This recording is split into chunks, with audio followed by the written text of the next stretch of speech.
Okay, so for those of you that know, things have changed for pet snake owners. Now, I'm gonna go back because back in the days, in the 80s, 90s, and in the 2000s, when I used to work closely with animals and I worked in a pet store, and I learned a lot about reptiles, right? That's one field that I didn't know anything about when I got into it. And I learned a lot, but a particular reptile comes to mind, and that is the snake. That is right. I got so lucky and I got the privilege of actually working with all different kinds of snakes. You see, back in those days, pet stores sold any type of snake, and particularly all different types of pythons. I got to work with reticulated pythons, Burmese pythons, albino Burmese pythons. I got to work with bull pythons, of course. I got to work with anacondas. I used to work with all different types of snakes. Now, what is crazy about the whole situation is now it's almost impossible to even get these snakes. And the only snake that you will find most likely in a pet store is the bull python, the standard bull python, which can get mostly up to 3, maybe to 4 feet tall.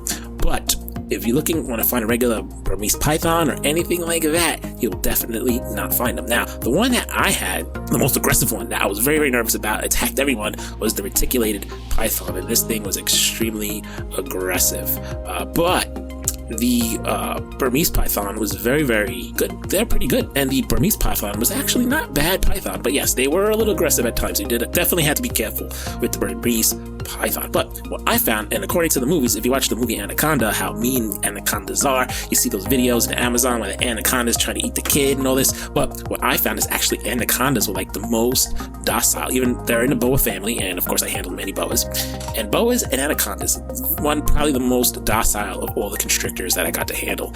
But anacondas are sweet, boas are sweet, way less aggressive than the pythons. So, that wasn't a bad snake. But unfortunately, due to people in pet owners, the snakes got too big. It became sort of like a fad in the 90s. People started dumping them in the Everglades in Florida, and unfortunately now we have a python problem in the Everglades. They're eating all different types of animals and really endangering the habitat out there. And ever since then we've been having hunts, people going out for those snakes, hunting for those snakes. So it's crazy time. But I definitely consider myself being privileged to actually being able to handle those type of snakes, because you can't get them anymore. They are no longer around. So the only way you're going to get to see these things is at a zoo, or maybe special snake handlers who have these type of exotic snakes. So yeah, back then it was a little bit of the wild, wild west with the pet stores and the snakes. It's not even just snakes. I've handled sugar gliders. They don't sell those anymore. I even think ferrets are gone for the pet stores nowadays. You don't have ferrets. What I've seen fruit bats, I've seen a lot of different animals in pet stores. But to me, another one that was crazy was an octopus, right? Octopus are one of those animals that you can't have them really in captivity. They don't work well in fish tanks.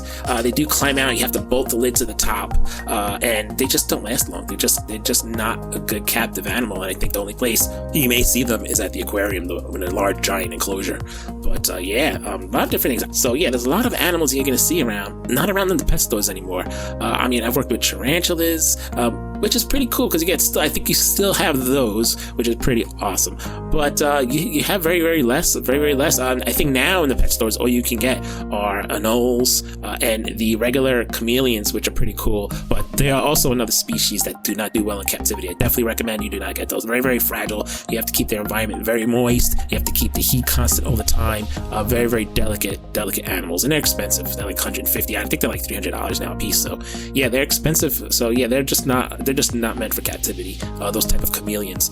But yeah, there's a lot of animals you don't have anymore, and it's crazy, right? They don't even have feeder around right now. Back in the day, it was feeder rats. You can feed your snakes live rats, right, and live mice. Now they don't have that anymore. There are no feeder mice or feeder rats anymore. So now that only snakes out there are bull pythons. So yeah, they feed them the frozen rats, which is a great thing. I definitely don't encourage feeding live food to animals, and especially to snakes. So it's a great thing they have the frozen rats and the frozen pinkies and the frozen mice for your people who do have pet snakes. But other than that, yeah, there's definitely a lot of different animals now that they do not sell in the pet store. I think even Nile monitors, they don't have them anymore, and other different types of monitors. No, not even around there anymore. I think the only thing now you can get is skates and anoles and some chameleons, but that's about it. So definitely pet stores have gone down as far as in the exotic realm of exotic animals. So I consider myself extremely privileged to actually be one of the few that actually got to handle these wonderful animals. So that's it. I hope you enjoyed this video, and if if you can, subscribe to the channel, and we'll see you from there.